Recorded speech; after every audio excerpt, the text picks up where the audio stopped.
Welcome, everyone. Thanks for tuning in. I'm Spiro with a brief but very disturbing update regarding COVID-1984. Unfortunately, things have escalated since my last report. I've been noticing a debate on social media concerning mandatory vaccination and whenever this subject arises, many people are quick to jump to the conclusion that here in the U.S., for example, that Trump will not mandate the COVID vaccine. The thing is he doesn't have to. It will much more likely be enforced on a local state level. Case in point, Virginia's health commissioner just announced on Friday in an interview that he intends to mandate the shot once it becomes available for all residents. Virginia's health commissioner says he plans to mandate a coronavirus vaccine when it's made available to the public. A bill being considered during this ongoing special session would allow people to opt out, at least some folks. WFXR's Capitol Bureau reporter Jackie DeFusco breaks it all down. If you presumably still are the Commissioner of Health when a vaccine is made available to the public, do you intend on mandating it? Yes. Commissioner of Health Dr. Norman Oliver says he strongly opposes a bill that would allow people with a religious opposition to opt out of an otherwise required COVID-19 vaccine. It's killing people now. We don't have a treatment for it. And if we develop a vaccine that can prevent it from spreading in the community, we will save hundreds and hundreds of lives. Currently under state law, only people with a medical exemption could refuse a mandate. Dr. Oliver says he doesn't know what the punishment would be for noncompliance. I think the overwhelming majority of people would, in fact, respond well. A new poll suggests more than 1 in 3 Americans aren't interested in getting a coronavirus vaccine. Though health officials say it will be safe, the speed at which it's being developed has spooked some Virginians. Chesterfield mother of 3, Kathleen Madeira, says for her, it's a matter of medical choice. This is not a Republican or Democrat issue. It's not a pro-vaccine or anti-vaccine issue. For me, it's an issue of being able to assess each vaccine for myself and my family one at a time. Dr. Oliver says in the case of the coronavirus, public health should take precedent over choice. He shouldn't actually be the one person to make a decision for all of Virginians. In that news report, it mentions the Virginia Public Health Commissioner opposes a bill that would allow religious exemptions to the vaccine. Recently, the Pope himself weighed in on the issue and stated that he backs a universal COVID vaccination for all, saying it shouldn't only be rich nations who have access to this experimental shot. And I would agree to that to a large extent, or a certain extent.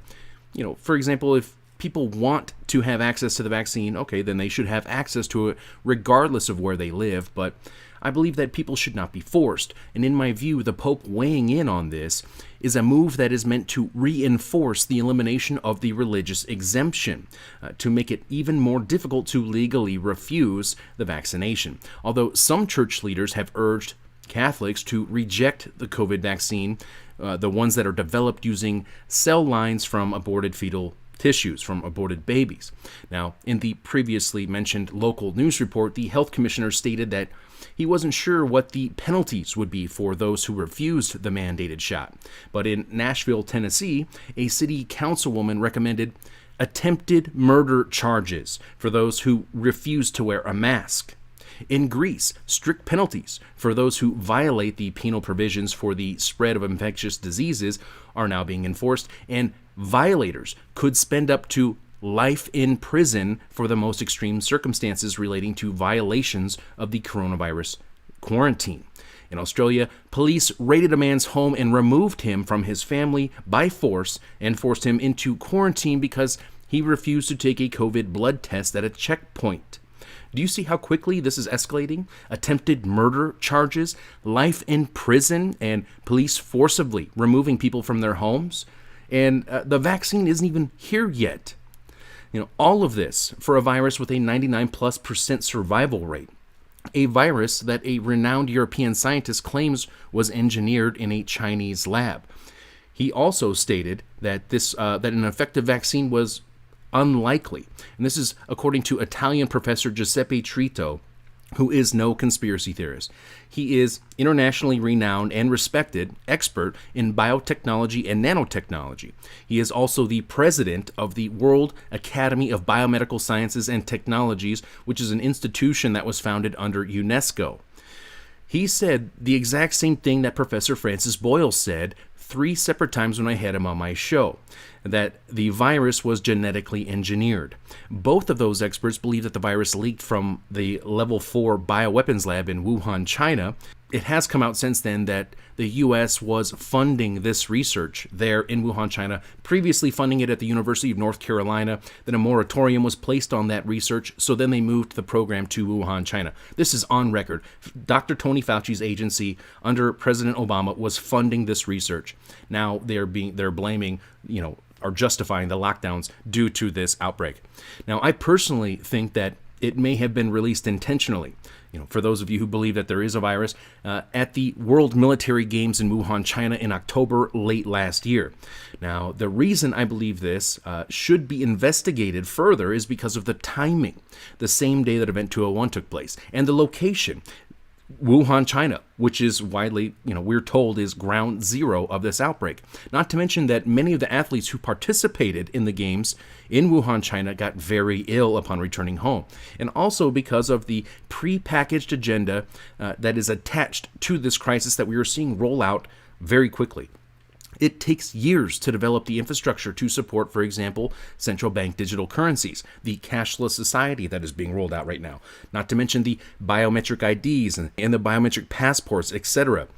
This takes a long time to put together this infrastructure. This isn't just something that is rolled out overnight over a weekend because of a crisis, okay?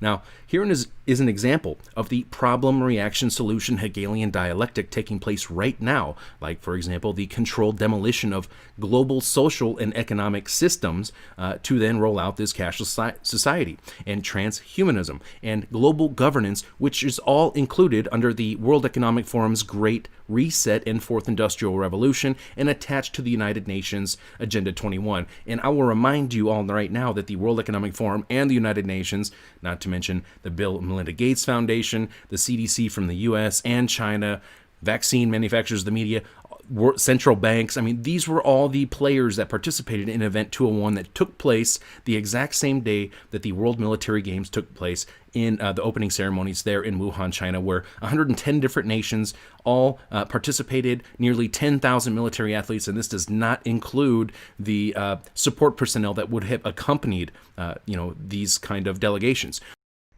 The COVID-19 crisis has shown us that our old systems are not fit anymore for the 21st century.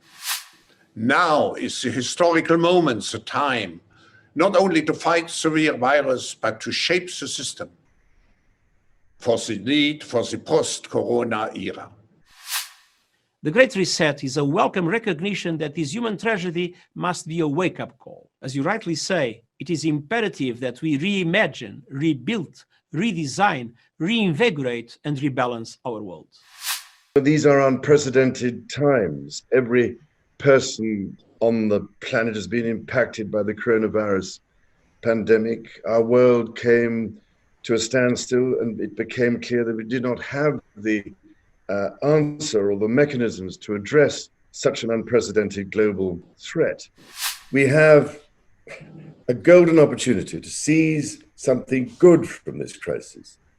Its unprecedented shockwaves may well make people more receptive to big visions of change. Global crises like pandemics and climate change know no borders and highlight just how interdependent we are as one people sharing one planet. History would look at this crisis as the great opportunity for reset.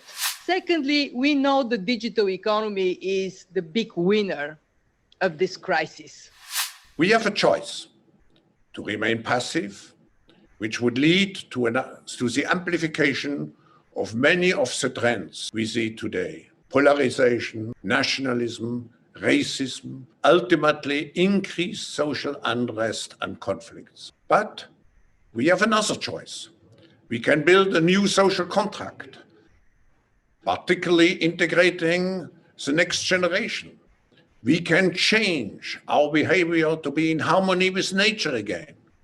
And we can make sure that the technologies of the fourth industrial revolution are best utilized to provide us with better lives. In short, we need a great reset. We are witnessing the end of an era, in my opinion. I think it's apparent for everybody, and the dawn of a new digitalized system of control, which will be the cherry on top of the international surveillance state control grid.